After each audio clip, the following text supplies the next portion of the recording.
Alright guys, so you're playing some Mordekaiser top lane versus a Nasus. And what we actually run in this game is Conquer, Triumph, Tenacity, Last Stand, Demolish, and then we're also running the Bone Plating with a Dawn's Ring. This game I'm going to show you how to carry with Mordekaiser. Quite funny enough, Mordekaiser always remains very strong. He's been God tier champ for so long now, and never really gets nerfed because of it. I'm going to take the instant level 1 here. Nasus is very, very weak at the start of the match. You definitely don't have to worry about Nasus. Nasus becomes more of a problem when he reaches 2 power spikes. The one is with the Sheen. If he gets Sheen, he becomes very difficult. And secondly, when he reaches level 6, he becomes a big problem. But until then, like, we're chilling. Nice. So with Mordekaiser, you always want to try and hit like a solo target, if that makes sense. Because if your Q is being hit by only one target, it actually does an extra increased amount of damage. That's what we're going to be focusing on during this matchup, because Nasus matchup easily allows me to do that. So,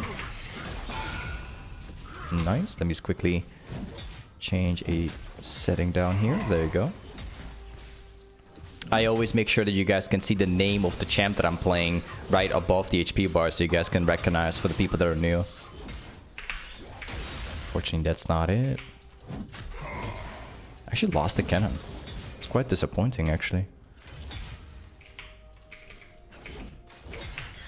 There we go. I'm expecting the Fiddle to path topside from blue buff. You can tell that too, because Nasus did not help with the jungle camp. So we know precisely where the jungle is going to be pathing to. That's going to help a lot, like, during the matchup as well. We hard shove this one. Nice. Some more damage. It's okay if I don't follow up with my Q, that's fine. Hit a solo target. This is basically what I'm talking about. If you hit a solo target, it basically does double the damage. And another one. Fiddlesticks is now topside. Really good. He's trying to gank off the lane, so I hope that my jungler is going to pay attention to this. My jungle did not really respond as quickly, so it's going to be more difficult now. Alright. We can take on that fight easily.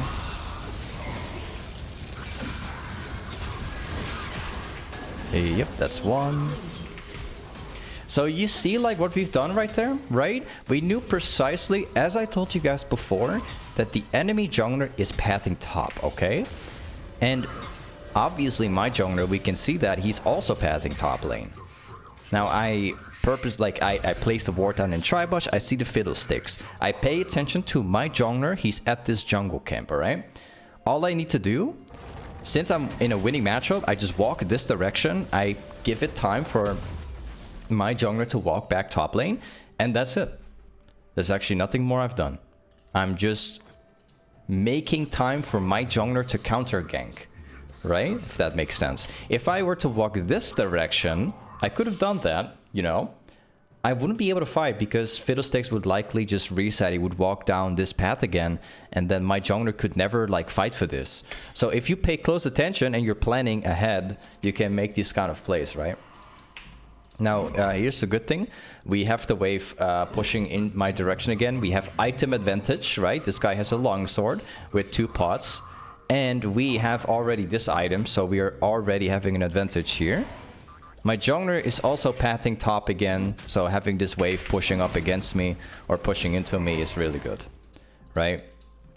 We also have a very active mid laner. So as long as I hold this wave in this position right now, the Nasus cannot farm anymore because he can't hit Qs as easily. And unfortunately my jungler is pathing bottom now, so that sucks, but it's okay.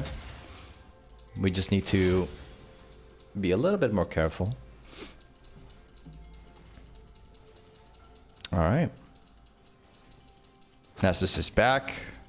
We've been holding the wave, which means that we've got a slight little advantage from this one. Got it. Now we keep holding, right? We can also see that Syndra is pushing mid lane, which means that she could actually rotate after that. Well, I guess I'm already going to get a kill here. We're stronger than this guy, so I'm taking full advantage of this. Oh, he's actually got level 6. Really? I'm not gonna reach it now. Unlucky for my part, he actually hit level 6 right as I all in. Which is a little bit weird because the wave was actually pushing in, but... it's whatever. It's fine. Now, instead of like hard pushing this wave, we're gonna make sure that we are going to slow push it, because at that point, if I push this under tower with a massive wave, then I can safely reset, buy items, and then come back strong and have the wave bounce back into me again. So we're going to take full advantage of the situation here. We also know precisely where that support is. She was in mid lane. I'm going to hard shove this one because the chance of being ganked is very likely. There we go. And now we go back. I'm going to make sure this wave gets on our tower so we can't farm for free. There you go. You should never give the Nasus the chance to farm here, because if he can freeze the wave, he can get more Q stacks, and that's actually gonna negatively impact your lane. You don't want that, okay? Always get wave under tower, because that way he will never Q as much anymore. It will delay his power spike quite a bit. Okay, he's now got Sheen, which means the first power spike, like I told you guys earlier. Having a Nasus with Sheen is not fun to play against, but I'll show you what to do. The wave is bouncing into me. I told you guys before, if you actually have an active team and the wave is bouncing into you, you can make some really, really, really nice kills, right?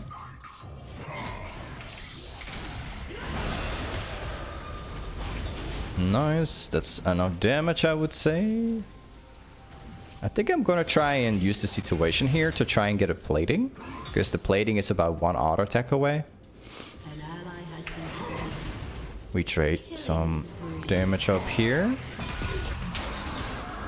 Again, another target. See, if you hit one target with your Q, it does way more damage that way.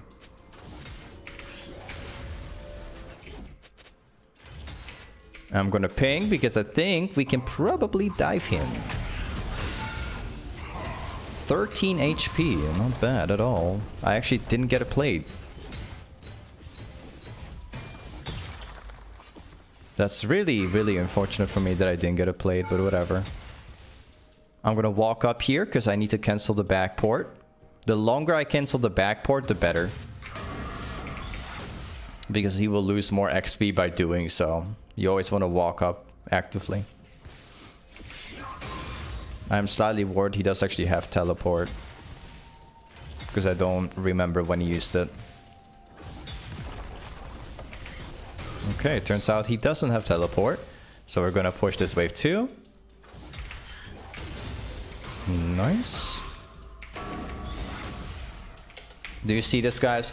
It's all about, you know, how you manage the wave, okay? I talk about this a lot, but like playing top lane is not about trading and all that stuff, not precisely. It's all about how you manage the wave, because if you manage the wave properly into the right matchup, the trading and all that stuff is going to come naturally, right? If you have the wave in the perfect position, it's just going to allow you to trade so much better with your combos, right? And of course, all-inning and all that stuff. It's you gotta see League kind of as like a card game. Every single wave that comes in is kind of like a card that you're gonna have to use carefully, right? You can only do one thing with that card. That's basically how it works. Similar kind of concept, except of course waves are completely different. Hit a solo target. I purposely queued that direction so I wouldn't hit a creep, otherwise my damage is being lowered by half. He's gonna go for the creep right here, so I'm gonna drop another target if possible. Oh, okay. Even Fiddlesticks are bottom. Good to know. I want him to walk up. I'm gonna walk up so I can hit like a solo Q.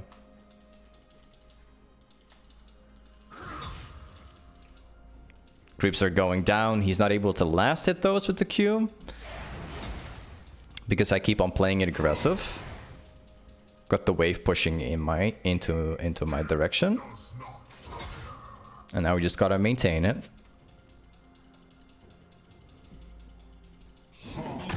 There we go. He hits E, which is really good because that allows the wave to push faster into me.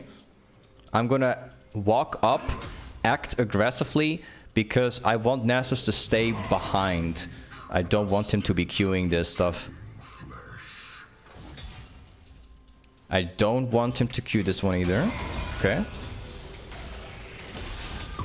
Now we go in. I'm gonna pop an ignite so I can reduce the healing. And there you go. Killed him for free. GG. And now we push this. Nice. And let's see if we can proc another Demolish. That's why we got Demolish here. And now we go back. I'm actually gonna back here. Might not be able to make it though. It's gonna push too fast.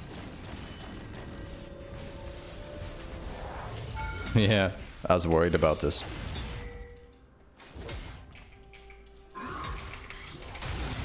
Alright, now we go back for real. Alright. So now we're going to be going for the riftmaker. I'm not going for a rylai. I'm purposely not going for a rylai here for a couple of reasons. The most important one is that Nasus outscales you very quickly, right? We've all you know, seen this before where you play against Nasus and he just suddenly like completely wrecks you, right? Because he just power, like his scaling and power spike is crazy, right? When you play Mordekaiser and you go rylai, it's a good item for fighting, but like riftmaker is going to get you so much more out of a 1v1 if it's like a long 1v1, right? And since we're playing against a scaling, mega hard scaling champ, it's very important to get riftmaker because otherwise the lane is going to feel bad. We need to stay ahead of this guy. So next thing we're gonna do is probably go rylai, because then we can perma-slow him, which makes kiting Nasus far easier to do. I'll show you how that works. You kind of want to see Mordekaiser kind of like an ADC sometimes. If you play with rylai, you can slow them, which means you can kite them with autos and Qs. It's a very important item because of it. There was a fight on Drake, so there's no junglers involved here. I'm slow pushing. I do not want this Nasus to stack for free. So I'm just going to take every chance I can get to like delay it. Which means I'm not pushing this. There you go. I've got like a 50 ECS lead on this guy. 319. Unfortunately, I'm not hitting that one. There's a very, very good chance I will get ganked by Fiddlesticks. I'm not seeing Fiddlesticks on the map. Now, fortunately, I can just hit R button and then turn it into a 1v1. So I'm not worried about the jungler because of my ultimate, because I can just separate the enemy team from each other if needed. So I'm not too scared about Fiddlesticks. If this guy actually does gank my lane, then I'm just gonna press R on the Fiddlesticks. That's gonna be my plan. So I'm not playing afraid here. I'm just gonna do whatever I can. I'm not warding either. I don't care. Let him gank me. I'm down for this. If this Fiddlesticks is gonna try ganking me, then he's gonna die. Pretty nice lane so far. Considering we're 15 minutes in this game versus Nasus and he's still useless, right? Unfortunately, not a solo target for the damage, but that's fine. Eve is actually pathing top lane, so we're about to get into a 1 versus 2. Which, as you guys know, is not really a problem. I'm gonna ping Shyvana to go top lane, because I know I'm getting ganked. Yep, there she is.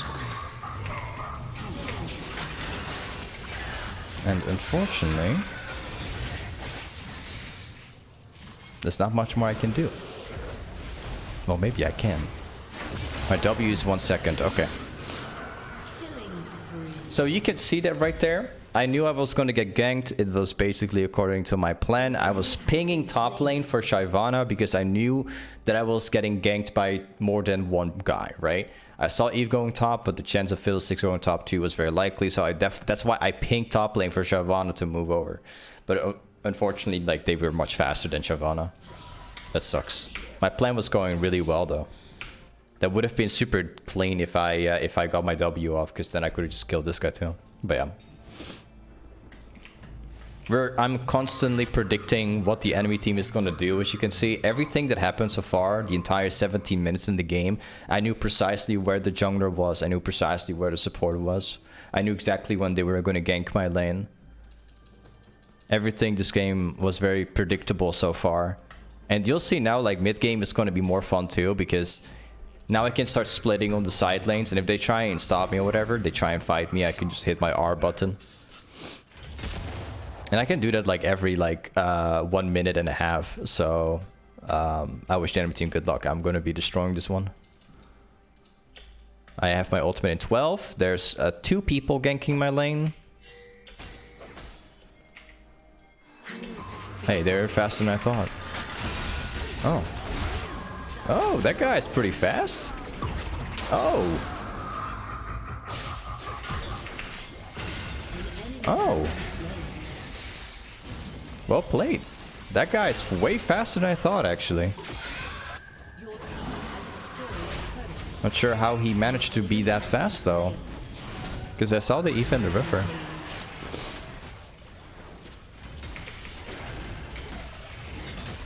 Kind of happened...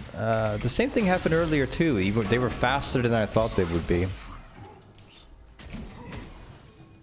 I need somebody to cover top lane for me, because I'm already pushing bot lane.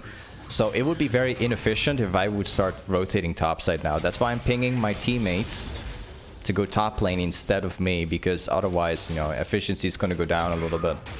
If I stay bot lane and I just push lanes, I can also get jungle camps included, and it's going to be more efficient for my teammates as well. It's going to keep me further ahead in this game. We're about to get another one. I'm placing a ward down just in case. They actually do know that I'm doing it. And I guess Eve is probably up here, so I can't actually take it. No. Unfortunately. Wait. You know what? Let's actually go back here. I was thinking about picking up the red buff, but there's too much time to like go left to right. Doesn't really work. The next thing we're going to do is we buy mercs, and then we're going to be building a either Zhonya, or we're going to go Demonic Embrace after. So I'm personally thinking more about Demonic Embrace more than Zhonya here, because most of their team is not exactly what we need Zhonya for. It's going to come with like 4th item, I guess. I'm going to go Demonic Embrace. Drake is spawning. I actually need my teammates here, so I'm gonna ping. There you go. I'm not gonna walk up because whole enemy team could be here. I see 2 people, so 3 other people are they could show up here. I think we can probably start because we have mid lane pushed in. If mid lane is being pushed, then you will have like more space on the map.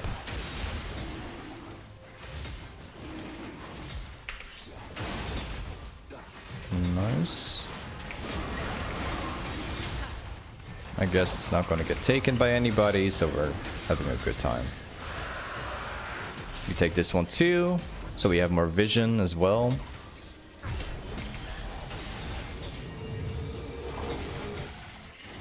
And let's go. We need somebody top lane again. Just anybody will do. I kind of do not want to fight off the Nessus anymore, because I think I can't fight him.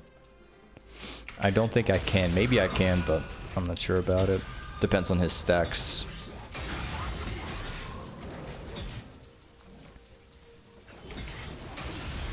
My mid laner is dying. There you go, got it. This one's not being taken, so I'm gonna take it as well.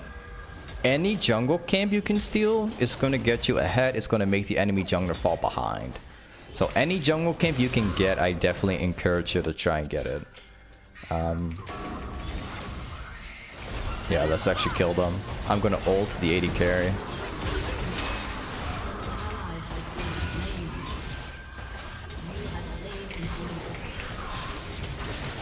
Nice, they've got my W.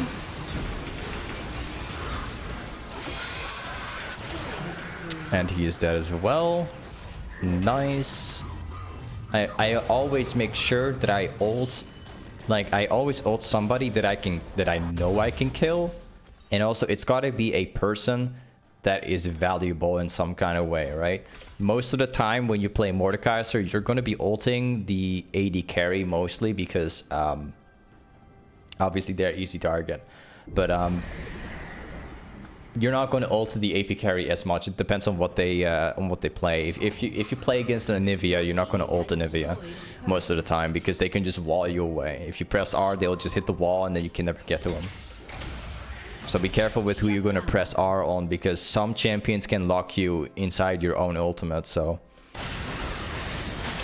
you definitely got to be a little careful with who you're pressing R on. But it's got to be somebody that's actually worth killing.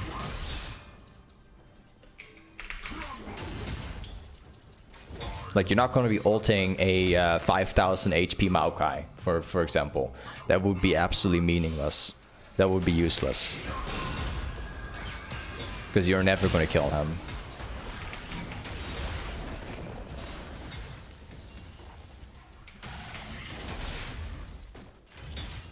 That's going to push in. I'm not going to go for tower because I don't have enough vision on where people are.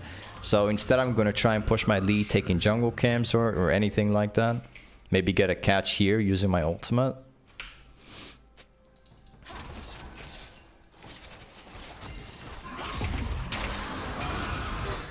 And I guess we're about to get a catch.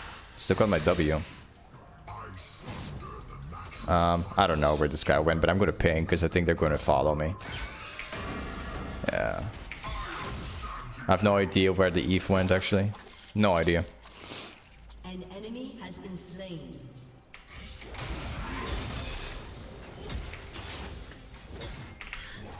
Nice, next one. Next wave arrives 2. And then after this wave, we're gonna start prioritizing the Drake. Because if you have been paying attention, we have actually got 3 dragons at the moment. And if we get the 4 Drake...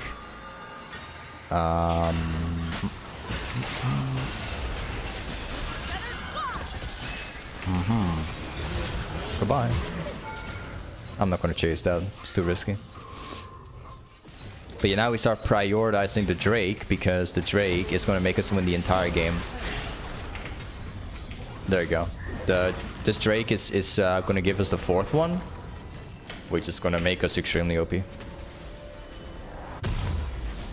Now we go for Amplifying Tome, and then we're gonna walk mid lane.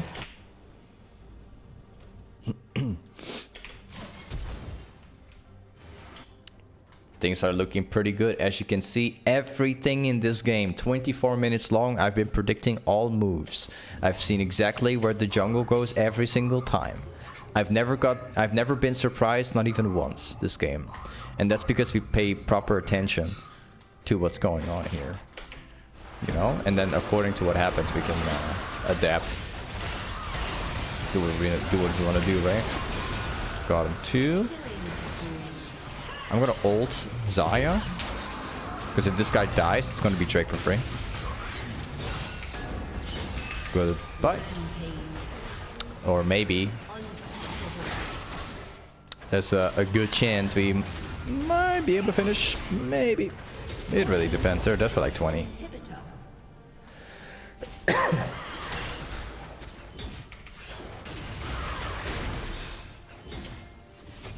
Proc this one. Actually, I'm gonna...